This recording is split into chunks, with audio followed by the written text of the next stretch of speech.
ঢাকা বিশ্ববিদ্যালয় কেন্দ্রীয় ছাত্র সংসদ নির্বাচনে স্বতন্ত্র ভিপি প্রার্থী জালাল আহমদ জালালের বিরুদ্ধে রুমমেটকে মাঝরাতে টিউবলাইট দিয়ে আঘাত করে গুরুতর জখম করার অভিযোগ উঠেছে।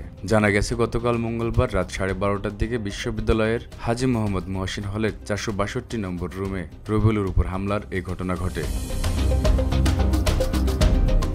পরে বিশ্ববিদ্যালয় ও হল কর্তৃপক্ষ জালালকে পুলিশে সোপর্দ করে। প্রত্যক্ষদর্শীরা জানান, গুরুতর আহত অবস্থায় সহপাঠীরা রবিউলকে ঢাকা মেডিকেল কলেজ হাসপাতালে নিয়ে যান।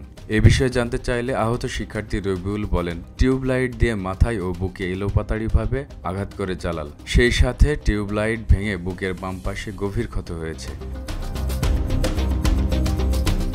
প্রাধ্যক্ষ মোহাম্মদ সিরাজুল ইসলাম তাৎক্ষণিকভাবে ভিপি প্রার্থী জালালকে হল থেকে বহিষ্কার করেন।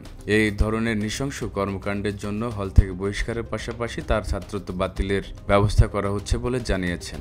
বিশ্ববিদ্যালয়ের প্রক্টর সহযোগী অধ্যাপক সাইফুদ্দিন আহমেদ বলেন, হল প্রশাসন এর মধ্যে বাদী হয়ে জালাল আহমেদের বিরুদ্ধে শাহবাগ থানায় হত্যা চেষ্টা মামলা করেছে। এখন মামলার পরবর্তী প্রক্রিয়া প্রচলিত আইন অনুযায়ী চলবে।